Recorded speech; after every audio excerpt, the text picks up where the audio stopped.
같이 말씀 보도록 하겠습니다. 우리 시편 18편 29절, 30절 우리 2절 말씀 같이 보도록 하겠습니다. 시작. 내가 주를 의뢰하고 적군을 향해 달리며 내가 하나님을 의지하고 담을 뛰어넘나이다. 하나님의 도는 완전하고 여호와의 말씀은 순수하니 그는 자기에게 피하는 모든 자의 방패시로다. 아멘. 네, 오늘은요 우리 차려진 밥상의 숟가락 얹기라는 제목으로 같이 말씀 나누겠습니다. 차려진 밥상에 숟가락 얹기라는 말은 내가 한 게 없다라는 뜻이에요. 하나님 앞에 이것만큼 귀한 모습은 없는 것 같아요. 하나님, 제가 한 게 아무것도 없습니다. 뭐 더 구체적으로 말하자면 하나님, 제가 아무것도 할 수 없는 죄인입니다 라고 고백하며 나아가는 것이 얼마나 우리의 신앙이 유익한지 참 모릅니다. 어제 오늘 영상을 봤는데요, 감동적인 판사의 이야기예요. 실제 있었던 일인데요, 이 판사가요, 아마 이 아버지가 좀 뭔가 잘못을 했나 봐요. 무슨 잘못인지는 모르는데 무슨 일을 하고 있습니까? 라고 이제 판사가 물어봐요. 저는 선술집에서 요리를 합니다. 주말에는요 아들 데리고 가서 일하고요. 다시는 문제를 안 일으킬 테니 도와주십시오. 또 토요일에는 저는 공부까지도 하러 가고 있습니다. 라고 하는데요. 갑자기 판사분이 이렇게 물어봐요. 40달러 혹시 낼 수 있습니까? 아마 벌금이 40달러였던 것 같아요. 40달러면 뭐 우리나라 돈으로 5만원, 6만원 정도 되거든요. 근데 그렇게 이야기를 해요.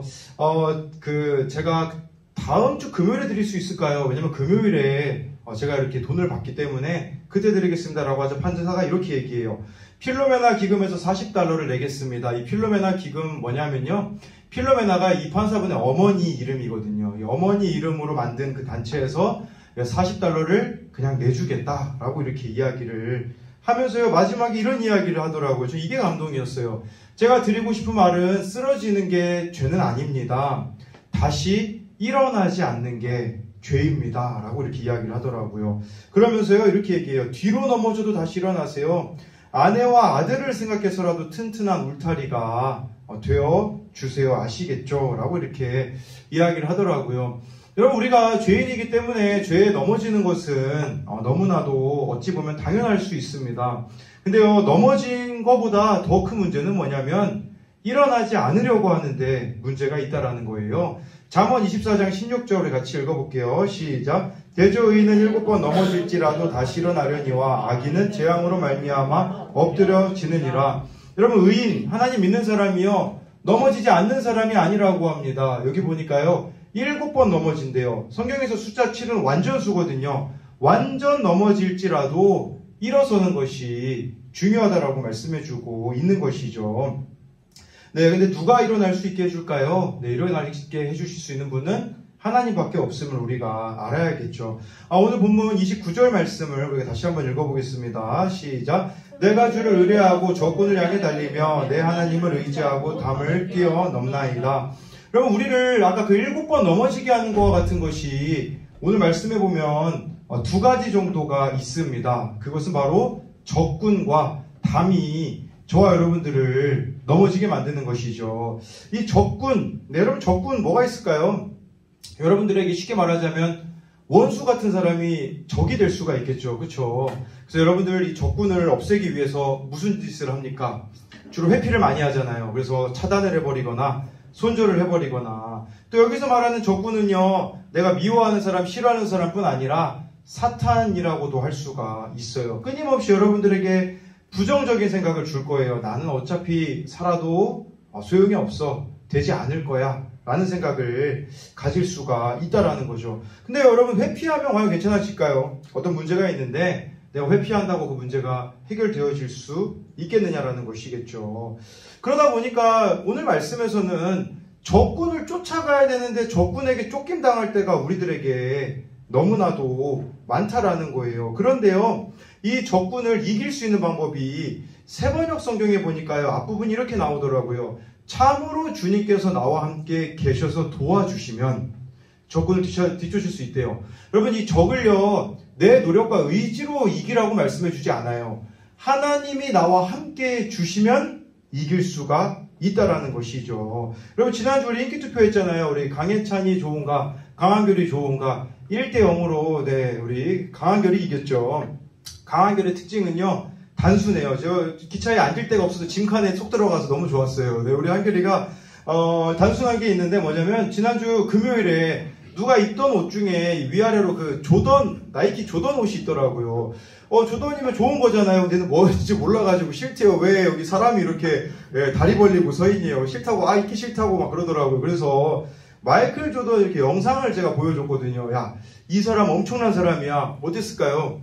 그 옷 입고 뛰쳐나가더라고요. 자기가 마이클 조던이 되겠다고. 이 한결이의 특징은요, 단순합니다. 왜 이야기를 드리고자 하는 거냐면요. 여러분, 하나님 믿는 것은요, 단순한 사람이 잘 믿더라고요. 그냥 막 머릿속으로만 이것도 계산하고 저것도 계산하고가 아니라 그냥 하나님이 하라고 하면요, 해보는 거예요. 제가 그러면서 생각났던 게 있거든요.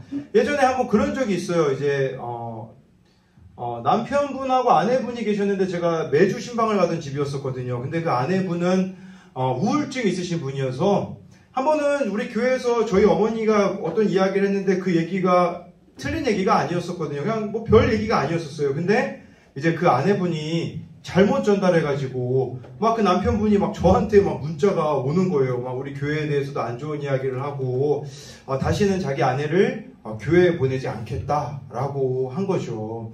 그럼 저 어떻게 해야 될까요? 그냥 회피하면 될까요? 아니죠. 만나야죠. 어떻게 했을까요? 제가 근데 막 대담하게 막 가가지고는 못 하겠더라고요. 그래서 제가 어떻게 하려고 했냐면 편지를 이렇게 써가지고 그 집에다가 놓고 벨티 하려고 했거든요. 근데 편지를 딱 전달해주러 가는 날 마침 그 남자분이 나와 계시더라고요. 차를 타고 계시더라고요. 동네 한 2바퀴 돌았어요. 저분한테 갈까 말까 엄청 고민하다가 가가지고 편지를 전달해드렸던 적이 있거든요. 뭘 말씀드리고자 하는 거냐면 저도 직면하는 게 쉽지 않아요. 근데 그냥 하나님께서 원하시는 일이라면 우리가 한번 직면해 보는 거죠. 이런 생각을 좀 버려야 돼요. 하나님이 나와 항상 함께 하신다. 그러면 이거 반대로 생각해야 돼요. 나는 항상 하나님 편에 서 있는가? 이게 더 중요한 것 같아요. 어떤 사람은 그렇게 생각할 수 있어요. 그냥 무조건 하나님이 나와 함께 하시겠지. 하나님 내 편이야. 그게 아니라 내가 하나님 편에 있어야 하나님이 내 편이 되어주신다라는 것을 저 여러분들이 기억해야 한다라는 것이겠죠. 그럼 여러분들의 인생에 원수 같은 사람이 있다면 어떻게 하면 될까요? 이 원수를 뒤쫓아가라는 것을 여러분들 보고 가가지고 이렇게 죽사발 되도록 때리라는 말이 아니라 이 원수를 뒤쫓으라는 이 성경 말씀의 의미는요. 우리가 원수 같은 사람이 부끄러움 느끼게 할 수 있는 방법 제가 지난번에도 말씀드렸잖아요. 용서해버리면 됩니다. 그러면 원수 같은 사람이요. 오히려 나를 불편해할 거예요. 오히려 나를 피하게 될 거라는 것을 기억해야 된다라는 것이죠. 근데 이것은 우리의 힘으로 되어지지 않기 때문에 하나님의 도움이 필요하다라는 것이겠죠. 여러분 그래서 이것에 대해서 우리가 한번 이런 적용 질문을 한번 생각해 봤으면 좋겠어요. 나는 지금 무엇에 쫓기고 있는가? 여러분들의 마음을 끊임없이 힘들게 만들고 여러분들의 마음을 끊임없이 낙심되게 만드는 요소들이 무엇이 있는가를 생각해 봐야 된다는 거죠. 두 번째로 우리를 넘어뜨리려고 하는 것은요. 담입니다. 여기 말씀에 나와 있잖아요. 담을 뛰어넘나이다. 이 담이라는 단어를 히브리어로 보면요. 벽이라고 쓰여 있더라고요. 여러분들은 어떤 벽이 있나요? 우리가 벽과 같을 때가 참 많은 장애물들이 여러분들에게 있잖아요. 상처가 벽이 될 수도 있겠고요. 자꾸 나를 갇히게 만들고 빠져나오지 못하게 만드는 게 벽이 될 수가 있어요. 근데 오늘 이 시편은요. 다윗이 기록했거든요. 다윗의 인생에는 어떤 벽이 있었을까요? 우리 시편 27편 10절을 같이 읽어보겠습니다. 시작. 내 부모는 나를 버렸으나 여호와는 나를 영접하시리이다. 여러분 다윗이요. 자기가 쓴 시인데요. 부모가 자기를 버렸대요. 실제로 그런 내용이 성경에 보면 나와 있어요. 예를 들어서 한번 생각해봐요. 여러분 저희 집에 예를 들어 성호쌤하고 지은쌤을 저희 집에 초대했어요. 이렇게 말하면 좀 안 되겠네요. 안 되긴 하지만 그냥 한번 해볼게요. 저희 집에 초대했는데 그러면 저희 식구들이 다 같이 있어야 되잖아요. 저랑 소리사, 예찬이, 한결이가 있어야 되는데 제가 한결이한테 야 한결아 너는 그냥 밑에 가서 딴 데 가 있어 라고 막 다 초대했는데 우리는 막 낄낄대고 있는데 한결이한테는 너 그냥 1층 할머니 방 가, 2층 할머니 방 가 있어 막 그렇게 얘기하면 어떻겠어요? 소외감 느끼겠죠. 실제로 다윗의 집에 사무엘이라는 선지자가 찾아온 적이 있거든요. 근데 거기에 다윗만 없었어요. 다윗은 뭐 하고 있었냐? 양치고 있었어요. 아니 자기 집에 그렇게 우리로 말하자면 그렇게 유명한 사람이 오는데 모든 형들은 다 있는데 다윗만 소외시킨 걸 봐서 다윗은 아마 집에서도 많은 무시를 당했던 것 같아요. 그래서 이렇게까지 얘기하잖아요. 내 부모는 나를 버렸으나. 다윗에게 있어서 벽은 부모의 사랑을 받지 못한 거라고 볼 수가 있겠죠. 근데 지금 이 벽 사실 우리들이 많이 경험하고 있는 부분이 아닐까 생각을 해보게 되는 거죠. 또 다윗에게는 어떤 벽이 있었을까요? 현실입니다. 여러분 예를 들어서 한 사람만 나를 미워한다고 생각해 보세요. 그것도 힘들거든요. 근데 예를 들어서요, 우리 반 전체가 나를 미워한다. 그러면 어떨 것 같아요? 전교생이 나를 미워한다. 전학 가야죠. 그렇죠? 다윗이 그랬어요. 사울은 이스라엘의 왕이었었어요.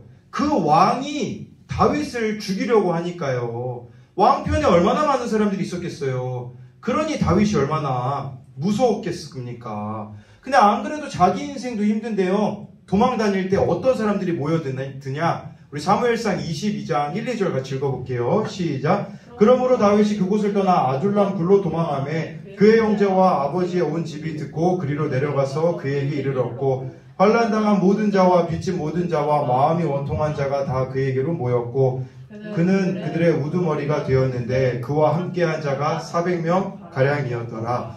도망 다니는 것도 힘들어요. 근데 1절에 보니까요. 가족들도 다 다윗에게 온 거예요. 다윗이 또 형제가 많거든요. 아버지, 어머니 뭐 다 다윗에게 도망왔죠. 지금 자기만 도망 다니면 여러분 어렵지 않잖아요. 근데 이 많은 사람들 잘 끌고 다녀야 돼요. 2절 보니까요. 400명이 또 함께하고 있는 거죠. 이 말은 무슨 말이냐? 더 도망 다니기 힘들고 더 책임져야 될 게 많다라는 거예요. 근데 여러분 정상인 사람들이 모이면 뭐 그렇게 어렵지 않겠죠. 근데 2절 보세요. 네, 우리 뒤에 계신 분들, 다 보입니다. 고개 드시고, 핸드폰 하지 마시고. 네, 여기 보니까, 환난당한 모든 자, 빚진 모든 자, 마음이 원통한 자가 다 모여들었다. 라고 말씀해주고 있어요. 우리로 말하자면요, 힘든 사람들이, 상처 많은 사람들이 이 400명이나 다윗에게 모여들었으니, 얼마나 다윗이 감당해야 될 현실이 어려웠겠습니까? 이게 다윗에게는 벽이 될 수 있었을 거예요. 부모님께 받지 못한 사랑, 책임져야 되는 많은 사람들이겠죠. 근데 다윗이요, 고백하고 있잖아요. 담을 뛰어넘었다고. 이 현실의 벽을 자기가 뛰어넘을 수 있었다라고 말씀해주고 있어요. 이 현실의 벽을 뛰어넘을 수 있는 방법은요, 30절에 보면 나와 있습니다. 우리 같이 읽어볼게요. 시작. 하나님의 도는 완전하고 여호와의 말씀은 순수하니 그는 자기에게 피하는 모든 자의 방패시로다.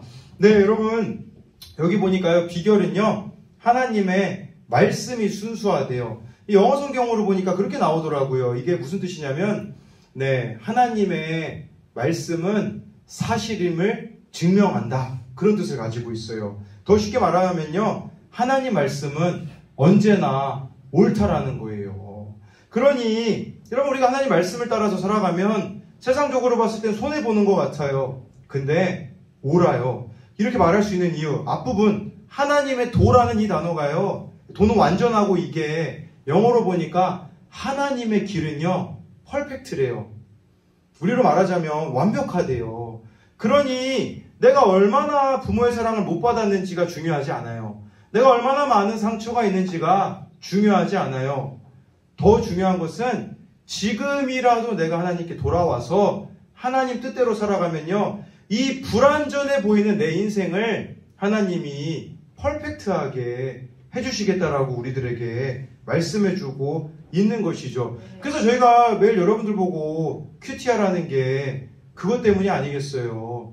여러분들 적용 질문으로 생각해 봐야 되는 건 나는 얼마나 말씀을 가까이 하고 있는가. 여러분 우리가 말씀을 읽지 않으면 하나님을 믿는 거라고 할 수가 없다라는 것을 기억해야 된다라는 거예요. 여러분 성경 말씀에 이런 말씀이 있어요. 우리 아마 백석대 친구들은 잘 알 텐데요. 학교에도 붙어 있죠. 같이 한번 읽어볼게요. 시작. 진리를 알지니 진리가 너희를 자유롭게 하리라. 진리는요 바로 하나님의 말씀입니다. 하나님의 말씀은요 여러분들을 자유롭게 해준다라는 의미이죠. 제가 어제요 이 초신자의 시선이란 유튜브 채널에 이호나 목사님이 나오셨는데 이분은 홀리라이프라는 단체를 운영하고 계세요. 홀리라이프는 동성애자인 친구들을 돕는 단체입니다. 근데 이 목사님이 동성애자였었어요. 네, 이 목사님이 자신의 이야기를 한 걸 보니까요. 남자가 처음으로 좋다고 느낀 게 초등학교 때였다고 해요. 초등학교 5학년 때 남자에게 끌리는 감정을 갖게 되었고요. 자기가 동성애자라고 확신한 것은 중학교 1학년 때였다고 해요. 그때가 상당히 자신이 여성스러웠다고 해요. 그다음에 이제 대학교에 갔는데 문제가 발생하게 됩니다. 반 친구랑 술을 먹고 집에 가서 그 친구에게 이분이 부적절한 행동을 하려고 했던 거예요. 그것이 학교에 보고가 되어지고 네, 큰 문제가 생겼어요. 학교에서도 구타도 많이 당하고요. 학교도 다닐 수가 없어서 이제 어머니에게 어머니 제가 학교를 더 이상 다닐 수가 없습니다. 저는 여자가 좋지 않고 남자가 좋습니다. 엄마의 얼굴이 백지창처럼 바뀌었다고 해요. 엄마가 할 말을 못하시고 눈물을 흘리다가 결국 며칠 후에 자살하셨다고 합니다. 엄마 때문에 엄마의 죄 때문에 내가 동성애자로 태어났으니까 이걸 내가 해결하는 것이 맞다라고 하면서 우울증 때문에 매일매일을 지옥처럼 살았다고 해요. 담배를 3-4갑씩 피고 폐인이 되고 고향도 못 내려갔다고 합니다. 고향 왜 못 내려갔을까요? 고향 내려가면요 주변 사람들이 엄마 잡아먹은 놈이라고 할까봐 내려갈 수가 없었다고 해요. 아버지는 이렇게 얘기했다고 해요. 호적에서 빼버려야 될 놈이다 라고 이렇게 이야기를 했다고 합니다. 그러다가요 이제 이분에게 친구가요 그 당시 돈 150만원 지금으로는 거의 한 1,500만원쯤 된다고 하더라고요. 그거 가지고 사업을 해보라고 해서 네 그렇게 게이클럽을 운영했다고 해요. 예, 너무 잘 돼가지고요 5년 동안 돈 엄청 벌었대요. 하루에 3,000만원을 번 적도 있었다고 해요. 그러다가 예, 갑자기 망하는 사건이 오게 되어져요. 그래서 이제 일본에 있는 친구가 와가지고 한국에서는 안 되니 일본에 와서 해봐라. 그래서 또 일본에서도 장사가 되게 잘 되었다고 하더라고요. 근데요 문제는 뭐냐면 이제 새벽마다 자려고 하면요 목을 누가 자꾸 누르는 것 같아서 잠을 잘 수가 없었다고 해요. 근데요 일본에서 이제 아는 누나가 한국으로 돌아오는데 비행기 안에서 기도하다가 예, 이제 이분에게 예수님을 전하라는 마음을 주셔서요 예, 이렇게 이야기했다고 해요. 내가 기도해 보니까 예수님이 너에게 예수님을 전하라고 했어 라고 하자 이분은요 3시간 동안 눈물을 쏟았다고 해요. 엄마를 죽인 사람이고 철저한 불교 가정이고 자기는 예수님하고 전혀 상관없는 사람이라고 생각을 했었다라고 해요. 그러다가 이제 어느 권사님을 만나는데요. 그 권사님이요. 너 이대로 살다가는 하나님이 데려가실 것 같다. 그래가지고 신학교에 다녔다고 해요. 신학교에 다니니까 잠은 잘 잤다고 해요. 근데요 동성애자인 상태로 신학교를 다니니 여전히 방황하였고 또 해서는 안 될 행동을 했다고 해요. 그래서 자기 생각에는 이 신학교를 더 이상 다닐 수 없다. 그래서 교수님을 찾아가가지고 이야기했대요. 그냥 예전처럼 살렵니다. 동성애는요 제가 보니까 치료될 수가 없어요. 그렇기 때문에 이거는 고칠 수 없는 거기 때문에 다시 예전처럼 살겠습니다. 그때요 교수님이 수업 중이셨는데요 칠판에다 이렇게 쓰셨대요. 악령을 쫓으시는 예수 그리스도. 근데요 그 순간 특별한 체험을 하게 되었다고 하더라고요. 눈물이 쏟아지고 모든 귀, 코, 땀구녕에서 뭔가 막 빠져나가는 것 같고 시커먼 토네이션 같은 것이 올라가는데 그게 자신의 몸에서 나갔다라고 해요. 그리고 마지막 다 됐다는 음성이 들렸는데 그 순간부터 자신의 인생이 달라졌다고 하더라고요. 이 분이 동성애로부터 자유해졌기 때문에 지금도 많은 동성애자들을 치료할 수 있는데요. 동성애자들을 어떻게 치료하는 줄 알아요? 제가 이분이 이야기하신 걸 들어보니까요. 방법은 간단해요. 동성애자들하고 매일 밤 성경 공부를 한대요. 창세기부터 요한계시록까지. 그러면요. 그러다가 보면 다 자유해진다고 하더라고요. 제가 제일 극단적인 동성애를 얘기했다면 여러분 그 전에 우리 생각에는 도무지 해결되어지지 않는 거 방법 가르쳐 드릴까요? 말씀 보시면 돼요. 매일 큐티하는 거 제가 보니까 매일 하는 거 진짜 1년 정도? 1년 너무 기나요? 제가 봤을 때는 한 3개월만 하잖아요. 여러분 안에 있는 문제, 근원적인 문제 전 해결될 수 있다고 봐요. 매일 쉬지 않고 대충 하는 거 말고 진짜 마음을 다해서 3개월만 하나님 앞에 3개월 아니더라도 될걸요. 1개월만 진짜 하나님 앞에 여러분들이 매달리기도 하면 치유에 될 수가 있는데, 근데 우리들의 문제는 뭐냐면 그게 귀찮은 거예요. 그게 싫은 거예요. 내 생각이 옳은 거예요. 하나님의 생각이 옳은 게 아니라 내 생각이 옳다라고 여기고 있기 때문에 여전히 우리는 지금 고집부리고 그냥 이 억눌린 상태가 좋아져 버린 게 아닐까요? 해결될 수 있는 길이 있는데, 회복될 수 있는 길이 있는데 그걸 우리들이 의도적으로 거부하고 있는 것은 아니냐라는 거죠. 네, 여러분, 이 차려진 밥상에 숟가락 얹는다라는 것은요, 이미 우리들의 모든 죄를 위해서 예수님이 십자가에서 죽으셨다라는 뜻이에요. 우리는요, 그걸 믿기만 하면 돼요. 십자가에서 예수님이 죽으셨다는 게 무슨 뜻인 줄 알아요? 죄의 크기는 묻지 않으시겠다라는 거예요. 나 같은 놈도 사랑하실까요? 네, 맞아요. 나 같은 놈도 사랑하시겠다라고 말씀해 주는 게 십자가거든요. 그 예수님께서 십자가에서 죽으실 때 마지막에 뭐라고 하신 줄 알아요? 성경을 읽어보면요, 다 이루었다라고 말씀하셨어요. 이게 무슨 말인 줄 알아요? 다 모든 값을 내가 치렀다라는 거거든요. 여러분들의 모든 죄의 값은요, 예수님이 치르셨대요. 근데 이거 잘못 생각하면 안 돼요. 어떤 사람은요, 그렇게 생각할 수 있어요. 아, 예수님이 죄값 다 치렀으니까, 나 또 마음대로 죄 짓고 다시 회개해야지. 나 다시 마음대로 죄 짓고. 그게 아니라 진짜 나를 위해서 여러분 예수님이 십자가에 죽으셨다라는 거 믿으면요, 예전처럼 살 수가 없어요. 네, 이렇게 우리가 예배 드릴 수가 없어요. 여러분, 북한 사람들은요, 지하교회 성도들이 있거든요. 지하교회 한번 그런 적이 있대요. 김일성 도로를 뭐 낸다고, 그걸 도로 공사해야 되니까 이렇게 막 하다가 갑자기 어느 날 도로가 확 꺼지는 부분이 있었다고 하더라고요. 그 도로가 꺼져가지고 보니까 누가 있었냐면 우리 예수님 믿는 사람들이 있잖아요. 북한에서는 자유가 없거든요. 그냥 그 밑에 숨어가지고요, 여러분, 매일 어둠 속에 살다 보니까요, 사람들의 시력이 다 멀어 있었다고 해요. 막 머리는요, 이따가는 남자인데도 막 장발이었다고 해요.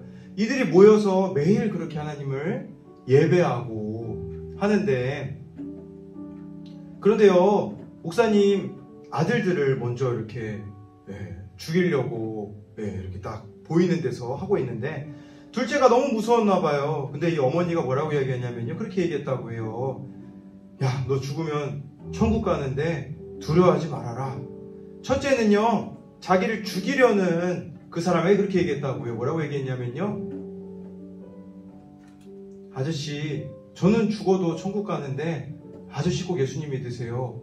그리고 그 목사님을 왜냐면 북한에서는 예수님 믿는 게 불법이잖아요. 목사님을 끔찍하게 죽이려고, 여러분 그거 아세요? 그 로드롤러라고 하나요?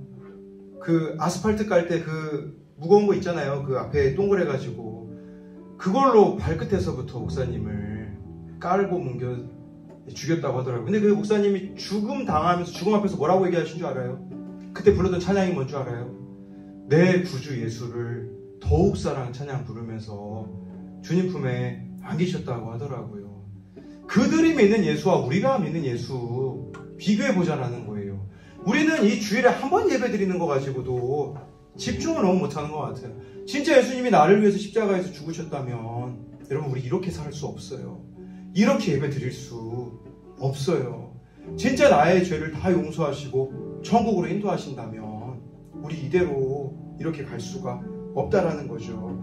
여러분, 그렇기 때문에 매일 차려진 밥상에도 숟가락 얹는다는 거는요, 매일 큐티 하시면 돼요. 네, 얼마나 여러분들 다 지금 떠먹여 주잖아요. 선생님들이 전화로 떠먹여 주시고, 저도 저 영상으로 여러분들을 매일매일 적용 질문까지 우리 정현이가, 목사님 그 적용 질문 올려주시면 안 되고, 그래서 매일매일 올리고 있잖아요. 근데 매일매일 큐티 안 하는 오정현 회개할지어다요. 네. 마음에 지금 막 이거 올릴까 말까 이거 엄청 귀찮아요. 한번 준비하는데 막 3시간 걸려야지. 내일부터 레위기예요, 레위기. 레위기 준비하려면 저는 내 위기입니다, 여러분. 진짜 이거 준비하려면 다 떠먹여준다는데 그 20분 투자를 못하면서 힘들다고만 외친다면 안 된다라는 거죠. 우리 아까 우리 유아 아버지가 요새 예찬이 한결이한테 막 총을 막 주세요. 어제는 막 엄청 좋은 총을 줬어요. 근데 총을 보니까 14살부터 쓸 수 있대요. 그래서 고민했죠. 이거 곽희재랑 최종호 줄까? 근데 얘네들 별로 총 안 좋아할 것 같은데. 그래서 잘 방에다 숨겨놨어요. 예찬이한테 14살 되면 주겠다. 6년은 좀 써가야 될 것 같아요. 6년은. 근데 오늘 아침에도 이 어머니가 다른 총을 주시더라고요. 제 방에다가 이제 놔뒀거든요. 근데 강혜찬이 또 제 방 비밀번호를 알아요. 지가 열고 들어가가지고 그 총을 갖고서는 놀다가 우리 성호쌤을 맞춘 거예요. 총으로. 네, 좀 성호쌤을 맞췄는데 성호쌤이 그렇게 얘기한 거죠. 야, 너 아빠한테 갈래? 엄마한테 갈래? 아빠한테 가도 혼나고 엄마한테 가도 혼나요. 이 비유가 좀 안 좋은 비유긴 한데 우리 성호쌤이 사탄이라고 생각을 해봅시다. 내가 죄를 지었어요. 강혜찬처럼. 지금 총을 잘못 쏴가지고. 근데 사탄은 뭐라고 얘기하냐면 야, 너 쓸모없어. 너 끝이야. 끝장이야. 너 엄마한테 갈래? 아빠한테 갈래? 야, 너 인생 끝났어. 근데 아까요, 예배 시작하기 전에 제가 이쪽으로 올라오는데 강희찬이 막 계단에서 뛰어내려오면서 저한테 뭐라고 얘기한 줄 알아요? 이렇게 얘기하더라고요. 아빠 죄송해요. 그러더라고요. 저 보자마자. 아빠 죄송하대요. 그래서 야, 뭐가 죄송하냐? 그랬더니 아빠, 제가 실수로 성호 삼촌을 쐈어요. 네, 그렇게 얘기를 하더라고요. 그렇게 얘기를 하니까 아빠인 제가요, 아무 할 말이 없더라고요. 이걸 보게 됐어요. 이게 회개예요, 여러분. 사탄은 막 여러분들 회개 못하게 하려고 그냥 마음속에 낙심만 가져다 주고 우울만 가져다 주고 야, 너 쓸모없어. 너 세상 살아봤자 소용없어. 이대로 힘들다가 네 인생 끝날 거야.